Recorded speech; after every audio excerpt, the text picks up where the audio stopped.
guys, and welcome back to my channel. My name's Rachel. I live in the Midlands in England, and I make videos mainly about hand sewing, English paper piecing, quilt making. I do a bit of knitting and crochet, but today I wanted to come on and just do a sort of sit down and have a cup of tea with you. I've got my cup of tea here. That's the sort of colour I like my tea. How do you like yours? Strong, weak, milky? So I thought I'd come on today and just sit down and have a chat about sewing with you. I want to show you my 3 favourite projects that I'm working on at the moment that are hand sewing. It's got me totally addicted. Before I went to the Festival of Quilts, I was losing my sewing mojo a little bit. I was getting quite into knitting and I just wasn't that into sewing, but really going to the Festival of Quilts has just brought it all back for me. So I am working on 2 main projects and a little bit of something when I fancy it. So I'll show you that one first. And generally my armchair is just there in the corner and I sit on my armchair. Some lovely viewers recommended that I get like a lap tray with legs. And that has been revolutionary. I've really enjoyed using that. And on my lap tray I just have this, it's a fruit punnet, but it's just great. It means I haven't had to spend any money on storage, and this is like a little bit of a junk container just to keep it all contained, you know. I've got needles in here, I've got a thread for basting. I did buy this, it was Aurifil thread and it was quite expensive for piecing, but I find it snaps too easily, so I just put it to basting thread. This is the thread that I use for piecing, which is a very fine but strong polyester thread. It's actually for machine embroidery because I have an embroidery business, so I have a lot of this on hand and can get it quite easily.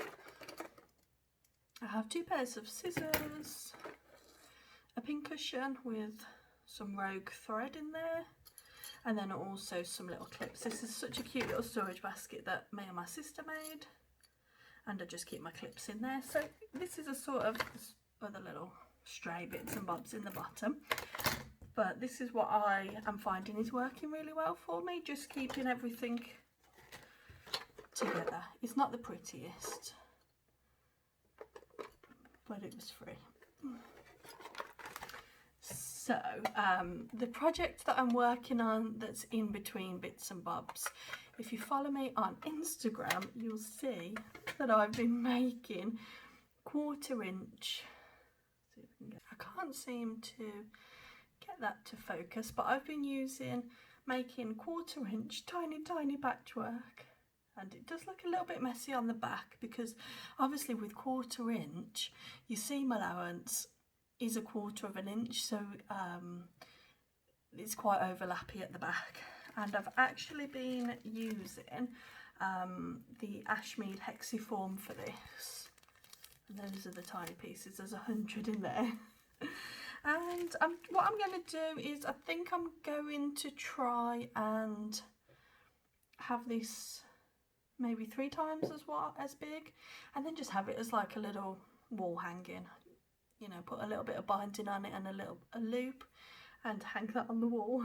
You can see the stitches, of course, because there's not much to it. So I've just been keeping this in this tin that says follow your dreams. It's just a tin from some feminine products. And then I have been getting organised. Look, I've got my projects in these 2 tubs. This one's shallower.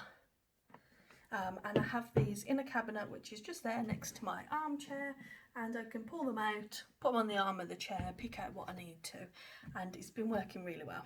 So let me show you this project. This is my scrap 1/2 inch hexes.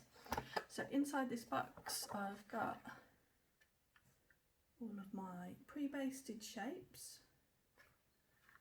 I've got 1 hexie that's made up. All fingers and thumbs. So that one's all made up, and I've just removed the middle hexie and just stuff it in there.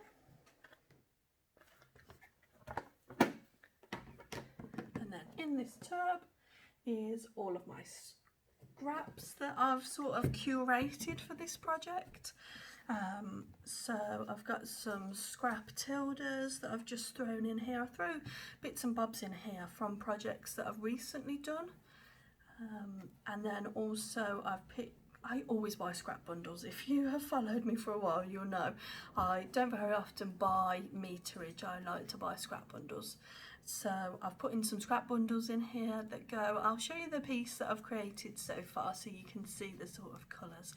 It's not a massive colour scheme, it's just colours that I really love. And when I was at the Festival of Quilts, I bought these like salvage edges, but some of them, this one's tilde. The camera's blowing it out a little bit, but look, those are big enough for a 1/2 inch hexie. Don't get me wrong, some of them aren't going to be suitable, but quite a few of them will be.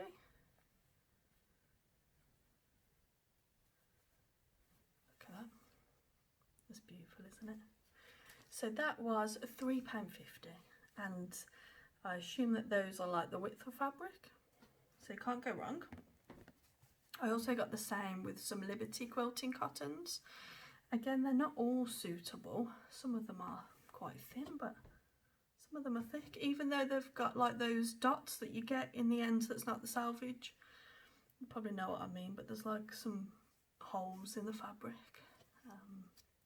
But even if I have to use the salvage as the seam allowance, that's fine. It'll be wrapped around the piece, won't it? Some of them are like that, but you know, I'll be able to find a use for them. So I've got that in there. I haven't opened any of those. This one was £3.30. I was going to say it was more expensive. That's why I love the Festival of Quilts, and for the quilts. Right, let me show you the piece that I'm working on. I've got it in a bag. Now this, what I was doing, and I found it's got a little bit of a deformed shape, so I'm going to have to work on how I'm piecing it together. What I was doing is I was making maybe 6-7 flowers, joining those flowers together in a configuration that looked really nice with the fabrics, and then joining it to this, but it's gone a bit rectangular and gone off in an angle, so I need to just start making the flowers and join the flowers directly to this.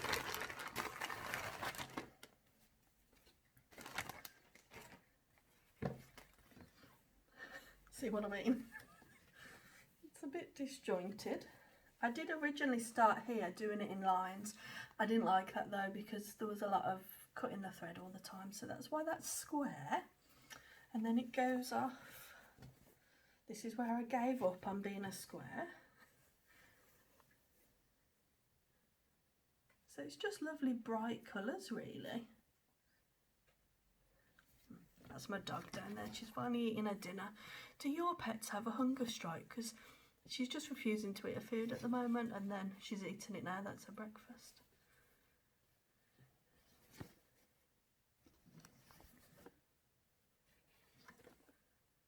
So yeah, a lot of these are scraps from projects that I've worked on, scraps that I've purchased. There's some bits of Liberty Tana Lawn in here, so like there's a bit of Betsy, I think that one is.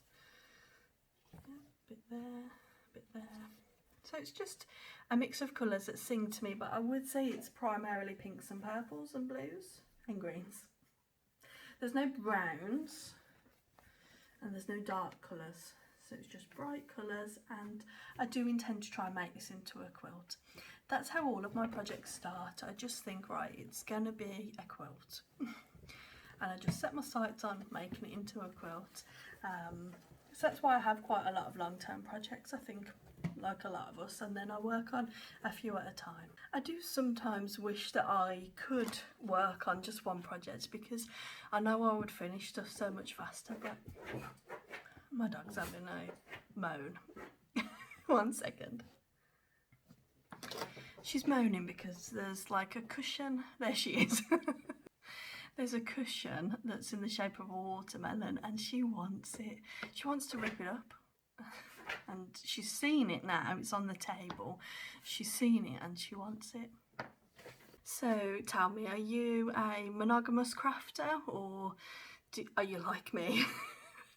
I know that a lot of people have, you know, one project of each category.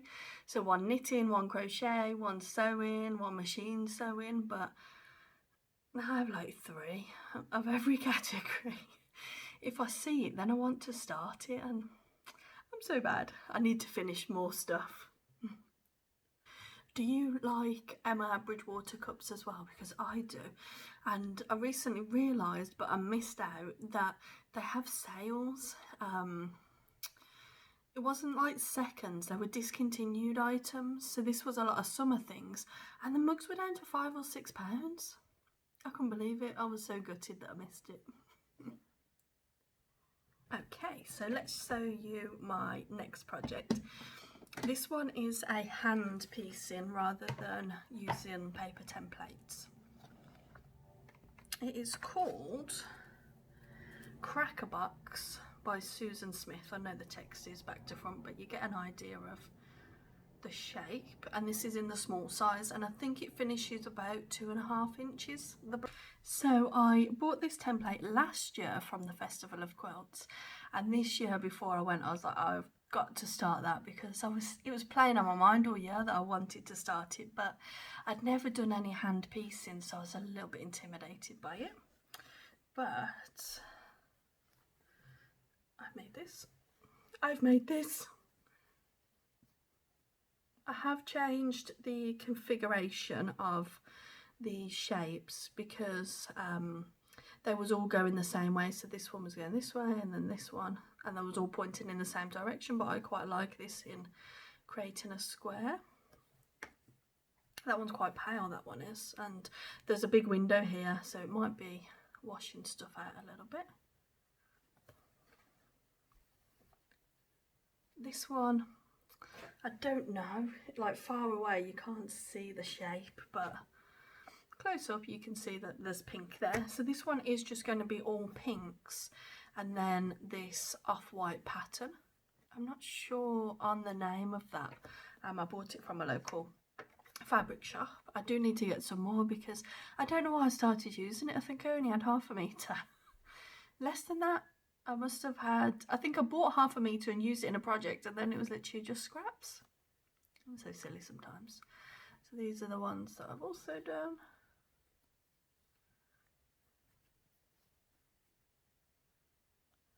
Now on the back, look at the back. Look at all those seams. So I haven't been pressing them as I go. I'm going to get them to this stage and then press them so that I can look at nesting the seams, especially in the centre.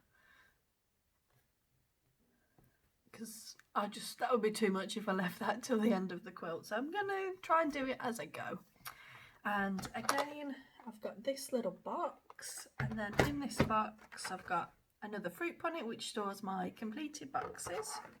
And then I've actually got one of those little, are they called really useful boxes? I keep the lid off, the lid's just underneath. I've got some pins in, clips in here. I get the ones from Aldi because they are quite good value. And then what I've been doing is just cutting out the shapes and pinning them together. So I've got quite a few of those on hand ready to go. And then these are the templates. So this is what came. I think the kit was £10. I can see it wasn't a kit, sorry, it was just these and a very brief written pattern. I sort of had to figure it out from what she showed. She did give me a little demo at the quilt show last year. So with these, if you haven't used these before, because these aren't like the acrylic templates that you get for EPP, this you draw round it and cut here on the outside, and then you draw all here because it's empty. You draw on the inside, and that's your stitching line, and it's just 2 shapes that you use for this. I did buy another kit from her this year, so I'm itching to use that. I really like this, I really do. And then I have some pins in there, some hand cream and some needles. But they're just extra because I have this little punnet of junk on my little tray, so I use that. The reason why I do a lot of my crafting on my armchair is because I don't have a craft room anymore. Because I have my embroidery business, it's all just the room that was for my crafting is for that. Sacrifices that I've made to be able to work for myself, so I'm happy with that. So yeah, I've got all of those in there. But let me just show you the difference here. Again, my phone's probably not going to focus, but unlike EPP, you can't see your stitches. Your stitches are like on the inside, like when you do machine sewing. You might all know this, but I never knew about this technique and I love it. So then in this box here, this is all just the scrap fabrics of the pinks that I've actually picked out to use. I've got quite a bit of, see that's the white, the off-white. That's a little rubbish bag. And then I've got quite a lot of Liberty Tana lawn in here. I recently bought some strips like this from Alice Caroline, so I've picked out the colours that I want in this and put some there. And then lots of nice Liberty. So it's all going to be shades of pink. I initially was just going to do dusty pink because that's what I've got a lot of, like this type of shade. But I decided to just use all pinks because I thought if I'm just going to do it pink and the off-white, it needs a little bit of differentiation. It needs a bit of a pop, doesn't it? So like this Tilda, that's just going to make it all pop. And then these. I hope you like looking through my projects and my scraps because I love looking through my own scraps. So I hope that somebody likes looking through my scraps. Oh, I have got a backup white there. It's very similar tones, but it's like a different pattern. This is like a honeycomb dots, whereas on the one that I've been using, it's more of like a vine type of pattern, like mulberries type of thing. It's like a plant, and that one's honeycomb dots. Even though they're the same tone, I think I want to keep it the same throughout, but I put that in there just in case I couldn't get any more, but I think I know what it's called. So it's currently Saturday afternoon. I think it's almost 4:30. The football's on at 4:30 today. So my partner will be watching football, so I think I'm just going to edit this video and get it uploaded. That can take some time sometimes, the uploading, but I do enjoy doing it. Oh, yesterday, just while we're, you know, chatting, I went charity shopping with my sister. It was kind of accidental. She wanted to go to a haberdashery shop because she wanted some DMC thread. She's new to crafting if you haven't been watching my channel. So she wanted some DMC thread. So the shop that we went to, there was quite a few nice charity shops around that was in sort of like the border of like a affluent area. So there was some really good stuff in there. That's the trick, isn't it? Go into areas that are a bit more affluent. You can get some really good deals. But in this charity shop, there was loads of handmade tablecloths, handmade placemats, coasters, and then there was a whole box of like fabric offcut scraps basically, but there was quite big pieces. They were like £1 a piece. There was lone sort of placemats in there, and you could tell from the style of them, there was all applique, you could tell from the style that it was all the same lady, which was a little bit heartbreaking. Me and my sister was quite upset when we realised that. And then we was looking in the pyjama section and there was some handmade nighties. Yeah, I did buy a few bits, I did, so I couldn't leave it there once I realised, but I couldn't buy everything, because yeah, I live with a man and he gets food on placemats, which I know is their intended purpose. But I would be devastated if those got ruined with curry stain or something. But if you would like to see a haul of what I got from the charity shop, do let me know, because I was thinking, shall I do that? Would people be interested? So let me know and I'll show you those. So yeah, I think that's the end of showing you my favourite sewing projects at the moment. I hope you enjoyed a little bit more of an impromptu, informal video, because this is what I designed the channel for, and why I wanted to set up the channel, so that I could sit and talk to a friend about sewing, you know, because sometimes it's hard to find quilty friends that have everything in common that you like. So yeah, if that is you and you also need a quilty friend, don't forget to subscribe to my channel, drop me a message on Instagram. I would be really happy to connect with you all. So thank you guys, enjoy the rest of your evening. Bye.